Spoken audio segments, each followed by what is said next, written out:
Apex Cobra on gaming.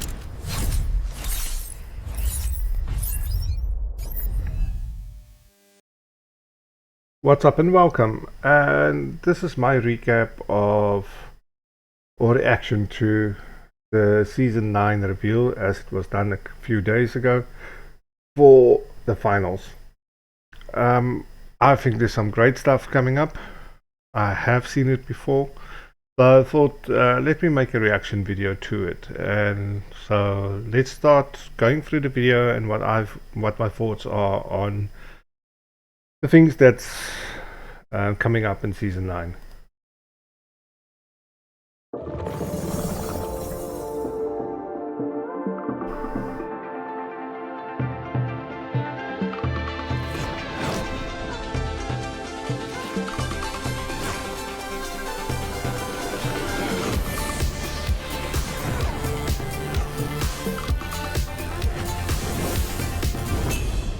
Season 9.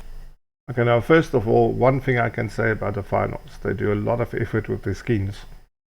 So it seems like we've got some new epic skins coming our way and looking forward to those. Hopefully everything is not in the shop and we can unlock some of them through the Game Pass or just through normal progress. Mine is called Dragon Rising, and it's one of our most ambitious themes to date. It's inspired by China's ancient past and its cutting-edge future, all brought together in a way that feels distinctly like the finals. Let's go through some of the key highlights of the season, starting with seasonal content and arenas. You'll see the inspiration of the theme throughout the Battle Pass, where we've drawn from Chinese history, folklore, the zodiac, legendary figures, and the bold aesthetics of modern China, creating new contestant looks, weapon skins and gear that blend That looks cool to me. That looks cool. heritage with a futuristic edge. And even this SA-12 skin looks really nice. To bring the theme fully to life, we've built an entirely new map for our arena, Fangwai City. Now, this map looks absolutely awesome. It really looks like a downtown old China kind of vibe. It's our take on a Chinese megacity, combining influences from across the country into one place. In it, you'll find towering skyscrapers, riverfront vistas, lush temples and gardens, and dense urban blocks. The map is divided into clear, distinct zones to make navigation easier, especially for new players. Now, when they talk about skyscrapers and stuff, my only question is, will they be accessible? To some extent. Because you don't want 20 floors of fighting, you're never going to meet each other.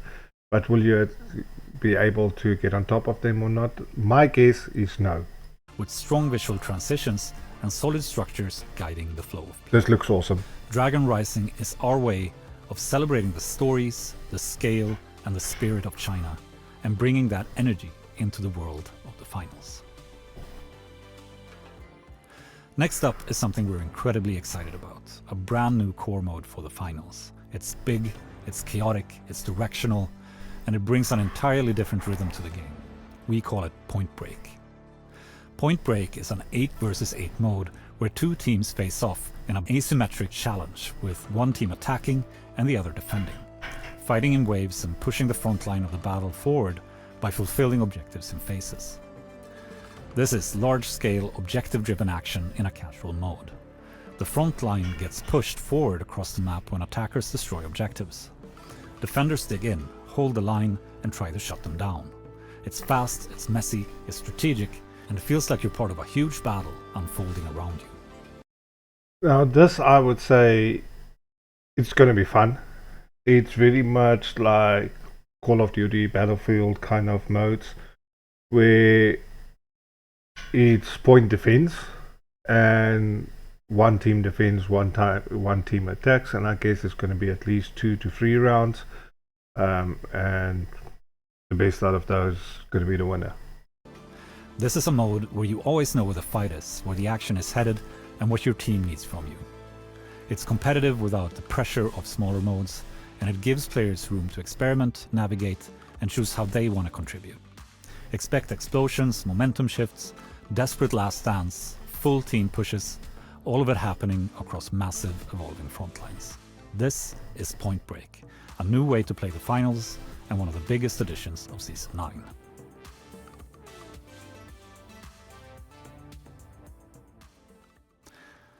Next, let's talk about the World Tour. We've taken everything players loved about it, reimagined its structure, and brought all of it together in one place. Instead of a distinctive game mode, World Tour now includes all modes and represents your journey as a contestant in a season of the finals. Now this I like. You can use the 8 versus 8 new mode, power shift, team deathmatch, head to head, all of those in World Tour. Which I think opens it up a lot more. A lot more people might play it now. Yeah, I think this is a very good move. In the new World Tour, every mode contributes to your journey. No matter what you choose to play, you're progressing your badge, earning rewards, and moving forward throughout the season. It's flexible, it's unified, and it adapts to whatever style of play you enjoy. We're also introducing a new map view that shows the full seasonal path. This includes events, LTMs, and everything happening throughout the season laid out clearly, so you always... Wasn't this there already? And sponsors have been redesigned as well. You can now sign with any sponsor you like, whenever you like, and change... Now, this is a question. You can assign or sign up to a sponsor anytime you like, and you can change it, as you were just here. What's going to happen with your progression you've done with your current sponsor? Do you start from scratch and then unlock the skins, etc., of the new sponsor, or is it going to carry over? Because the grinders amongst us, like myself, we will love this if each one starts from 0. So as soon as you've done it all for your one sponsor, you've done and you got your skins for that sponsor, change your sponsor and then unlock the other skins. Yeah, I don't know exactly how this will work in practice, but it would be cool if you could then basically restart from scratch on a different one and then get those skins as well. them on the fly. No more being locked in. It's all about giving you freedom, choice, and a reason to mix things up. We'll also be adding new loyalty tracks for generous official sponsors of Season 9, Volpi and Osbus. These changes are coming to you at the start of Season 9, and we hope they will add depth and cohesion to your gameplay experience and your journey as a contestant in the finals. Simple, flexible, and built around how players actually want to play. Now, let's talk about Ranked. Ranked still has its own progression path, but now it also feeds into World Tour and the overall journey as well. No matter which path you prefer, competitive or casual, your time in the game always moves you forward. We hope... Now this I think is nice. The fact that even if you play casual games, that it will count towards ranked, and to me that's more fair. You might progress much slower, but for me that plays with a lot of randoms, playing actual ranked is very difficult because of the teammates you get or whatever, and I'm not the best player myself. How exactly this will work, I'm not sure, but this sounds very interesting, not gonna lie. This creates a much smoother connection between these two experiences. We're also updating the RS system, where we've adjusted how RS is calculated in Ranked to make matches feel fairer, more stable, and more reflective of actual performance. The goal is simple, a ranking system that feels competitive, but also trustworthy. And finally, rewards. Both Ranked and the World Tour now feed into a unified reward structure. As you rank up, you earn reward coins, and at the end of the season, you decide what to spend them on. Instead of the game choosing for you, you pick the rewards that matter the most to you. But don't worry, they'll be visually distinct from past rewards, which will never be obtainable again. This is a more flexible, more transparent way to progress, and a better reflection of the work you put in all season. We hope you'll like these changes, and the freedom of choice that comes with them. Season 9 also brings a wide set of system and balance updates across the game. A lot of these changes come directly from player feedback, and they're aimed at making combat feel more reliable, more expressive, and more strategic. A few key updates include the Dome Shield and Mesh Shield now block the Winch Claw. Now, me being primarily a heavy player, I'm totally full for this, Because before, your mediums and lights, if you grapple them, they're basically dead, unless they're really, really good players. There was no way to stop a grapple from happening. This, I think, is very, very good. And for God's sake, please remove the single sword from light and a double sword from medium. Providing clearer counterplay. We've improved the accuracy of the KS-23, giving it a more similar feel to the BFR Titan. And we've decreased the tactical reload animation of the model to improve its responsiveness, among many other things. Customization is also getting a boost. You can now randomize your favorite skins, Which you could do before anyway. and we've improved previews for stickers, sprays, borders, and player cards. We're also adding customization options to the in-game tablet. That I think is cool. That was never before happening. That's when you put down your deployables. Letting you make even more of the experience feel like your own. For cash out, we're introducing a new system called Double Jeopardy, which adds a fresh layer of strategy to how teams approach objective play. Doubling a cash out is still possible, but now it's a high stakes event where the team that starts the double risks losing some of their cash if you don't finish the job. It turns doubles into dramatic do or die moments with real consequences.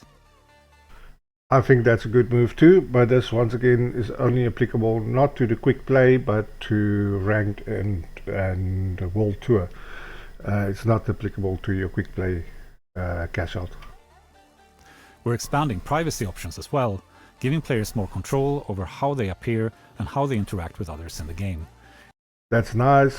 You've got streamer mode now, which is pretty cool. You can hide your display,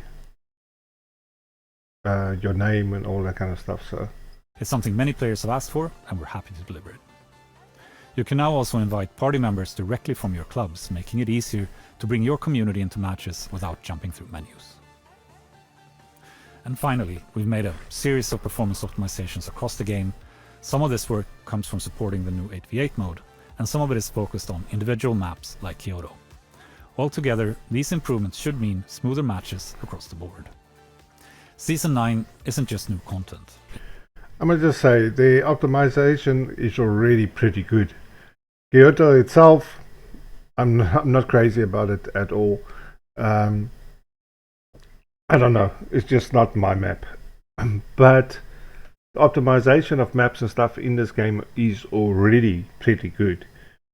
I've got a mid-tier PC and it runs perfect. So no complaints there from me. To make it even better, kudos to them. It's a stronger, more flexible version of the finals, from top to bottom. Finally, we have USPs and gameplay systems, where we're continuing to expand our smooth destruction system across the game. For Season 9, Monaco now has full smooth destruction across almost all buildings, and Fangwai City will ship with it from day one. Now what I like about this, currently you can basically collapse a building on top of a cash out. I mostly play quick cash,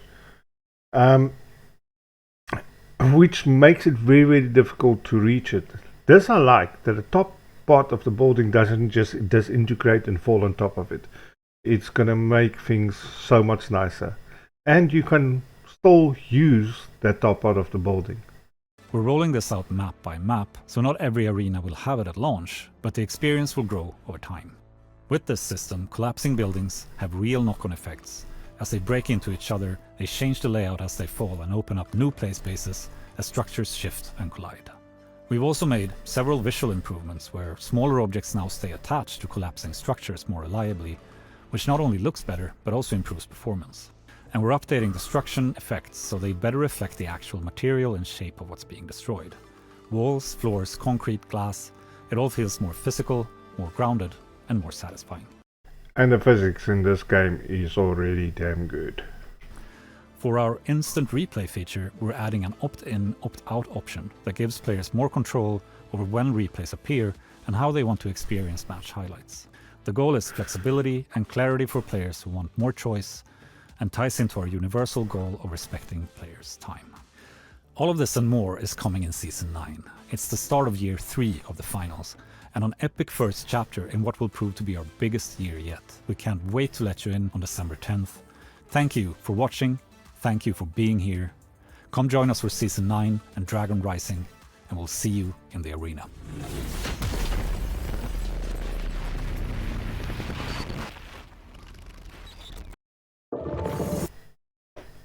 All in all, I'm quite excited for Season 9. I love the changes they have made. Everybody knows I've got a